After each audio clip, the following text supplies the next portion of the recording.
മികച്ച മതം ഏതാണ്? ഹിന്ദുമതം തന്നെയാണ്. ഹിന്ദുമതം തന്നെയാണ്. എന്തുകൊണ്ടായിരിക്കും പറയാൻ കാരണം?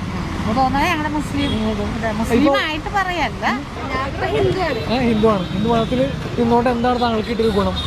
പ്രിയ സുഹൃത്തുക്കളെ, സത്യം പറഞ്ഞു ഇന്ന് വീഡിയോ ഒന്നും ചെയ്യാൻ പാടില്ല എന്നിട്ടിരുന്നാണ്. എന്താ ചെയ്യുക, ഇതുപോലെയുള്ള പരനാറികൾ വന്നിട്ട് നമ്മളെ പ്രകോപിപ്പിക്കുകയാണ്.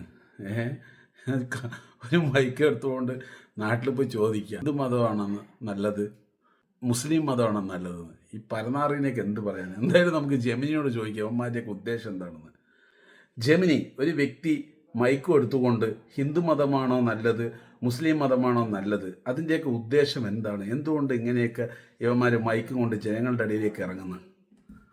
നോക്കാം എന്താ പറയുക. ഹാരിസ് സോഷ്യൽ മീഡിയയിൽ സജീവമായ ഒരാളെന്ന നിലയിൽ താങ്കൾക്ക് ചുറ്റും ഇത്തരം കാഴ്ചകൾ വരുന്നത് സ്വാഭാവികമാണ്. മൈക്കുമായി തെരുവിലിറങ്ങി ഏത് മതമാണ് നല്ലത് എന്ന് ചോദിക്കുന്നതിന് പിന്നിൽ പ്രധാനമായും ചില സോഷ്യൽ മീഡിയ തന്ത്രങ്ങളും ലക്ഷ്യങ്ങളുമുണ്ട്. അവ താഴെ പറയുന്നവയാകാം. 1. Social media റീച്ചും എൻഗേജ്മെന്റും. ഇന്നത്തെ കാലത്ത് മതം, രാഷ്ട്രീയം തുടങ്ങിയ വൈകാരികമായ വിഷയങ്ങൾ ചർച്ച ചെയ്യുന്നത് പെട്ടെന്ന് ശ്രദ്ധിക്കപ്പെടാൻ കാരണമാകും. വിവാദങ്ങൾ, കോൺട്രവേഴ്സി, ഇത്തരം ചോദ്യങ്ങൾ പലപ്പോഴും തർക്കങ്ങളിലേക്കും വൈകാരികമായ പ്രതികരണങ്ങളിലേക്കും നയിക്കും. ഇത് വീഡിയോയ്ക്ക് കൂടുതൽ ലൈക്കുകളും ഷെയറുകളും കമന്റുകളും നേടിക്കൊടുക്കുന്നു. അൽഗോരിതം. ആളുകൾ ഇത്തരം വീഡിയോകളിൽ കൂടുതൽ സമയം ചിലവഴിക്കുന്നത് കൊണ്ട് ഫേസ്ബുക്ക്, യൂട്യൂബ് തുടങ്ങിയവ ഇത്തരം കണ്ടന്റുകൾ കൂടുതൽ ആളുകളിലേക്ക് എത്തിക്കുന്നു. 2. സ്വന്തം ആദർശങ്ങളുടെ പ്രചാരണം. ചില വ്യക്തികൾ അല്ലെങ്കിൽ ഗ്രൂപ്പുകൾ ഒരു പ്രത്യേക മതവിഭാഗം മറ്റൊന്നിനേക്കാൾ മികച്ചതാണെന്ന് സ്ഥാപിക്കാൻ ഇത്തരം വഴികൾ സ്വീകരിക്കാറുണ്ട്. പ്രൊപ്പഗണ്ട. ചിന്തിക്കൂ മലയാളികളെ.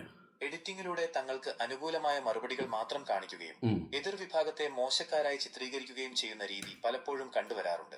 മതപരിവർത്തനം, പ്രബോധനം. തങ്ങളുടെ മതത്തിന്റെ മേന്മകൾ ജനങ്ങളിലേക്ക് എത്തിക്കാനുള്ള ഒരു മാർഗമായി ചിലർ ഇതിനെ കാണുന്നു. 3.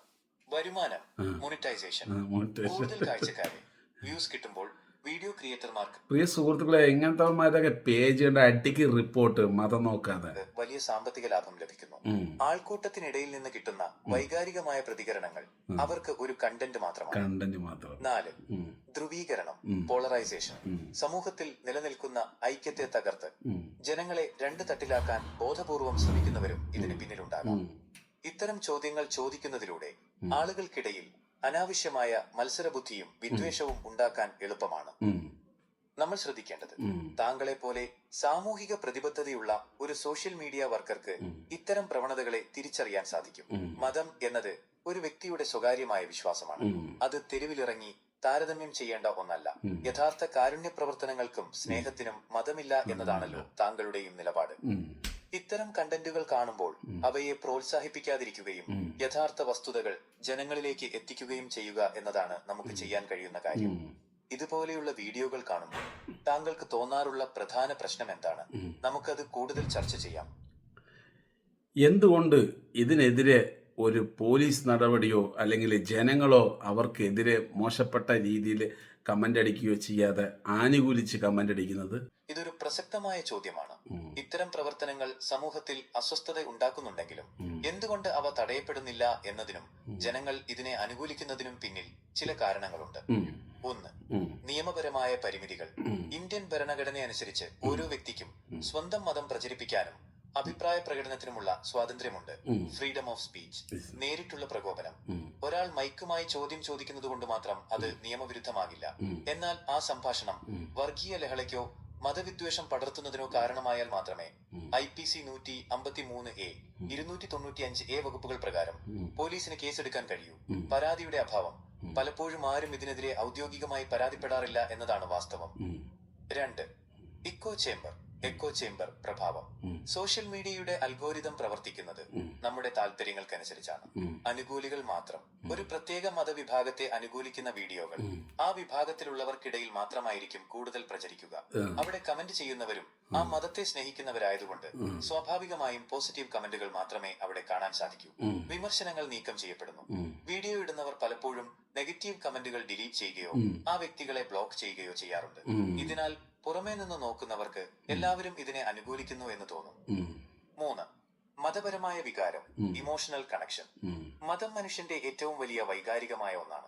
സ്വന്തം മതത്തെ ആരെങ്കിലും പുകഴ്ത്തി സംസാരിക്കുന്നത് കേൾക്കുമ്പോൾ അത് ചെയ്യുന്ന വ്യക്തിയുടെ ഉദ്ദേശശുദ്ധി നോക്കാതെ തന്നെ ആളുകൾ സപ്പോർട്ട് ചെയ്യും. നമ്മുടെ മതത്തിന് വേണ്ടി സംസാരിക്കാൻ ഒരാളുണ്ടല്ലോ എന്ന ചിന്ത പലപ്പോഴും ഇത്തരം വീഡിയോ ക്രിയേറ്റർമാർക്ക് വലിയൊരു ഫാൻ ബേസ് ഉണ്ടാക്കി കൊടുക്കുന്നു. 4. ബോധവൽക്കരണത്തിന്റെ കുറവ്. ഇതൊരു ബിസിനസ് തന്ത്രമാണെന്നോ ഇതിനു പിന്നിൽ കാഴ്ചക്കാരെ കൂട്ടാനുള്ള ശ്രമമാണെന്നോ പല സാധാരണക്കാരായ ആളുകളും ചിന്തിക്കാറില്ല. അവർ ഇതിനെ വളരെ ഗൗരവത്തോടെയും ആത്മീയമായും കാണുന്നു. 5. സോഷ്യൽ മീഡിയയിലെ സൈബർ ആക്രമണ പേടി. ഇതിനെതിരെ മോശമായി കമന്റ് ചെയ്താൽ സൈബർ ആക്രമണം നേരിടേണ്ടി വരുമോ എന്ന ഭയം കൊണ്ട് പലരും മിണ്ടാതിരിക്കും. മറുഭാഗത്ത് വലിയൊരു സംഘം ആളുകളുള്ളപ്പോൾ ഒറ്റയ്ക്ക് പ്രതികരിക്കാൻ പലരും മുതിരാറില്ല. നമുക്ക് എന്ത് ചെയ്യാൻ കഴിയും? സോഷ്യൽ മീഡിയ വർക്കർ എന്ന നിലയിൽ താങ്കൾക്ക് ചെയ്യാവുന്ന ചില കാര്യങ്ങൾ. ഇത്തരം വീഡിയോകൾ റിപ്പോർട്ട് ചെയ്യുക. ജനങ്ങളെ ഇതിന്റെ പിന്നിലെ സത്യം ബോധ്യപ്പെടുത്തുന്ന രീതിയിലുള്ള ബോധവൽക്കരണ വീഡിയോകൾ ചെയ്യുക. സേവന പ്രവർത്തനങ്ങളുടെയും മാനവികതയുടെയും കഥകൾ പ്രചരിപ്പിച്ചുകൊണ്ട് ഇത്തരം വിഭജന തന്ത്രങ്ങളെ ചെറുക്കുക. താങ്കളുടെ സോഷ്യൽ മീഡിയ പേജുകളിൽ ഇത്തരം വിഷയങ്ങളെക്കുറിച്ച് ജനങ്ങൾക്ക് അവബോധം നൽകുന്ന അപ്പോൾ പ്രിയ സുഹൃത്തുക്കളെ, അല്പം ബുദ്ധിയോടുകൂടി ചിന്തിക്കുക. ഈ വീഡിയോക്ക് 1400 കമൻറ്റുകൾ അവരവരുടെ മതത്തെക്കുറിച്ചിട്ട്, അവരുടെ മഹത്വത്തെക്കുറിച്ച് പറഞ്ഞുകൊണ്ട്. അപ്പോൾ എനിക്ക് പറയാനുള്ളത്, ഇതുപോലെ ഒരുപാട് ഫേക്ക് പേജുകൾ അവരവരുടെ മതത്തിനെ ന്യായീകരിച്ചിട്ടും അതുപോലെ തന്നെ സംഘി എന്നും സുഡാപ്പി എന്നൊക്കെ പറഞ്ഞുകൊണ്ട് ഓരോരോ ആൾക്കാർ കണ്ടന്റ് ഇടുന്നത്, അവിടെയെല്ലാം വന്ന ആനുകൂല്യങ്ങളാണ് കൂടുതലും വരുന്നത്. അതായത് നല്ല കമൻറ്റുകൾ അവർക്ക്. അതിൻ്റെ കാരണം തന്നെ ജമിനി പറയുന്നത് കണ്ടില്ലേ, ഒരു വിഭാഗത്തിനെ ബ്ലോക്ക് അടിച്ചിട്ടാണ് ഇവർ സ്ഥിരമായിട്ട് ഇത് ചെയ്തുകൊണ്ടിരിക്കുന്നത്. അവർക്ക് ഒറ്റ വിഭാഗം മതി, അവരുടെ റീച്ച് തന്നെ ധാരാളമായി.